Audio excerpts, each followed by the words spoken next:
Prime rib is one of the most expensive cuts of meat, which means there's no room for mistakes. But don't worry, today I will show you a foolproof method that guarantees perfect results every time, the reverse sear.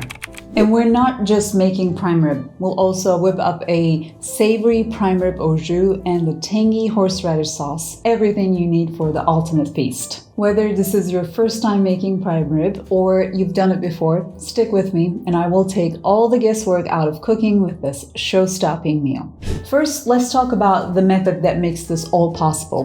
Reverse searing, a game-changing technique perfected by Chef Kenji Lopez. I'm a proud student of his, and the reverse searing technique we'll use today is one I've adopted directly from his teachings. If you want to dive deeper into his work, I've included links to the resources I used in the description below. Reverse searing is a simple two-step cooking process that flips the traditional method on its head. Instead of starting with a high-heat sear and finishing in the oven, you begin by cooking the meat low and slow in the oven. This gentle approach allows it to cook evenly from edge to center. Then a quick high-temperature sear at the end locks in flavor and creates that signature crust. When it comes to prime rib, this method ensures perfectly uniform doneness throughout, so no more gray outer ring or raw center. The low and slow approach allows the beef center and the edges to cook at the same rate, so the entire roast reaches your ideal temperature before the final sear. In other words, the reverse sear method gives you complete control over doneness, locks in the juices, and delivers a crispy, caramelized crust every single time. And the best part, you can use the reverse sear method for other premium cuts of meat like beef tenderloin and filet mignon, making it a versatile technique for achieving perfection with any special cut. Let's start with the basics. Prime rib, also called a standing rib roast, or a rib eye roast, is one of the most luxurious cuts of beef you can buy. It comes from the primal rib section of the cow and is known for its rich marbling, tender texture, and incredible flavor. What makes it so special is the combination of juicy, well-marbled meat and the thick fat cap on top, which melts into the roast as it cooks, adding flavor and keeping it moist. When buying prime rib, here's what to look for. Choose prime for the best marbling and flavor, or choice for a more affordable yet still excellent option. Look for streaks of fat running through the meat because, let's face it, this is where the flavor and tenderness comes from. An even layer of fat on top keeps the roast juicy and adds flavor as it melts during cooking. Usually a thick fat cap is ideal, but if yours is too thick, you can use a sharp chef knife to shave some of it off, ensuring that the layer on top is even. I personally prefer bone-in prime rib as it tends to cook more evenly, has more flavor, and helps maintain the prime rib's shape, helping it stay in the same position during the roasting process. Plus, I think it looks more impressive when it comes out of the oven. But boneless works too. It's easier to carve and slightly quicker to cook. One last tip. Prime rib is an investment, so buy it from a trusted local butcher or a store like Whole Foods or Costco, where you can find prime or choice cuts during the holiday season at great prices. Before we start preparing the prime rib, let's talk about serving size. A good rule of thumb is to plan about 1 pound of bone-in rib roast per person. On the other hand, if you're using a boneless ribeye roast, aim for about 3/4 of a pound per person. I think this ratio ensures everyone gets a generous, satisfying portion. Now that we got the basics covered, it's time to prepare our prime rib for roasting. The process starts the night before with a quick tying step to ensure even cooking, followed by a simple seasoning to bring out all that incredible flavor. Tying your prime rib is an essential step for even cooking and keeping the bones intact. If you're buying your meat from a local butcher, it will likely be tied, but if not, it is easy to do at home. We'll start by cutting a piece of twine long enough to wrap around the roast with a bit extra for tying. Place it at the center of the roast, between the innermost bones, and wrap it tightly around the meat. Then we'll double knot it close to the flesh to hold everything in place. Next, we'll tie strings along the roast, working outward from the center until the entire cut is secured uniformly. Depending on the size of your roast, you'll need about 2 to 4 strings to keep everything evenly tied. Now that our prime rib is tied, we'll get it ready for its overnight rest. First, we'll place the meat on a sheet pan lined with a wire rack. A wire rack is essential here as it allows the air to circulate around the roast. Next, we'll dry it thoroughly with paper towels on all sides. Once it's dry, we'll generously salt the meat with 2 tablespoons of diamond kosher salt. Now, I know it sounds like a lot, but trust me, this is what helps build that incredible flavor. And if you're using Morton kosher salt, use half the amount since it's more concentrated. Finally, we'll place the pan in the refrigerator uncovered and let it sit overnight, or for up to 48 hours if you have the time. The goal here is to dry the surface as much as possible, because remember, dry meat browns better and browning equals flavor. Moving on, it's time to get our prime rib ready for roasting. First, we'll remove the meat from the fridge about 2 hours before roasting to let it come to room temperature. Now, I know it's not fun to wait, but do not skip this part as it ensures that the meat cooks evenly.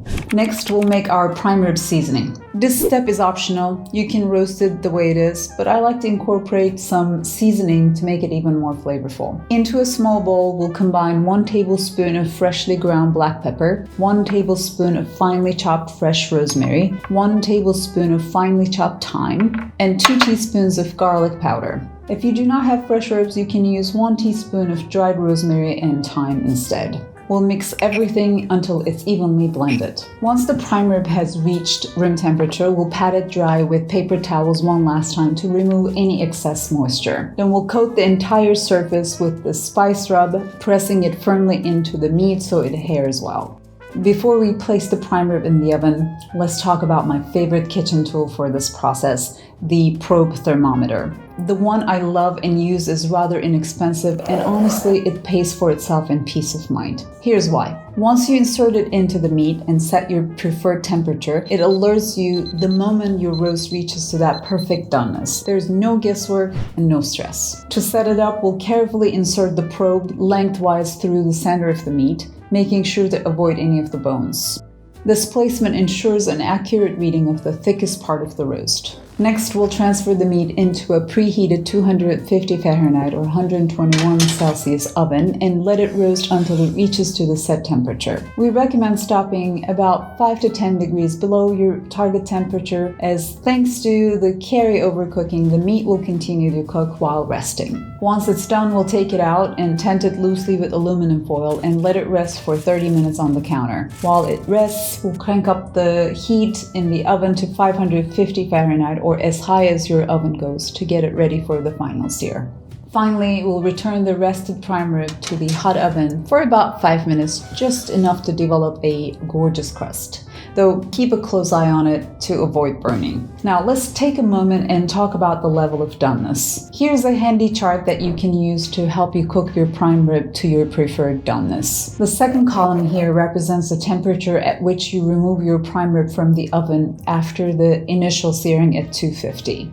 The third column represents the final temperature after it is rested for 30 minutes and seared in the oven at 550 Fahrenheit for 5 minutes.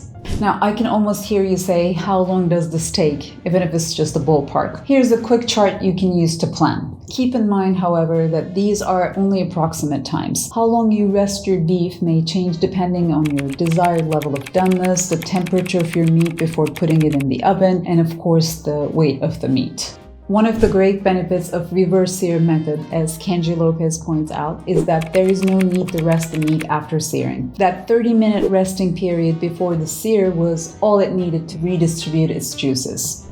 When carving, we'll start by carefully cutting the meat away from the bone. Follow the natural curve of the ribs to separate them cleanly, and keep in mind patience is key here. Once the bones are removed, we'll slice it in about 1/2 inch slices. Though feel free to slice it as thick or thin as you want, depending on how you plan to serve it. You can slice the bones and place them on the side as well. Most people, like myself, enjoy eating the meat on the bone, but if that's not your thing, you can also use them to make stock later. Now, if you watched this far, you know how to make a foolproof, perfect every time prime rib. I don't know about you, but I can't imagine serving prime rib without a rich, au jus and the dollop of creamy horseradish sauce. If you agree, you're in luck because that is exactly what I'm going to show you next. Both of these sauces are not only incredibly easy to make, but they also come together in just about 15 minutes. I like to prep them during the 30-minute resting time, so by the time the meat is ready, everything else is good to go. To make the au jus, into a small saucepan, we'll place the pan drippings, 1.5 cups of beef broth, half a cup of red wine, 1 tablespoon of Worcestershire sauce, half a teaspoon of kosher salt, and 1/4 teaspoon of black pepper. We'll turn the heat to medium and bring it to a boil. Once it comes to a boil, we'll turn the heat down to low and let it simmer until it slightly thickens. Also, at this point, it's a good idea to give it a quick taste and add more if necessary. We'll transfer it to a glass container right before serving. Next, we'll make the homemade horseradish sauce. In a medium-sized bowl, we'll add 3 tablespoons of prepared horseradish, half a cup of sour cream, 1 tablespoon of mayonnaise, 1 teaspoon apple cider vinegar, 1 teaspoon Dijon mustard, half a teaspoon kosher salt, and 1/4 teaspoon black pepper. We'll whisk that until it is fully combined. We'll taste it for seasoning and add more if necessary. Finally, we'll garnish it with chopped chives. To me, this is your classic horseradish sauce to serve with prime rib. But if you prefer a lighter version, we also have a yogurt-based horseradish sauce on our website. That one would also work with this recipe. To serve, we'll plate up a slice of prime rib alongside a few side dishes. Personally, I love pairing it with rosemary mashed potatoes and garlic butter green beans, but honestly, any of your favorite sides will work perfectly here. We'll finish it with a dollop of horseradish sauce and the drizzle of au jus, or you can serve the au jus on the side so everyone can help themselves. Simple, elegant, and delicious.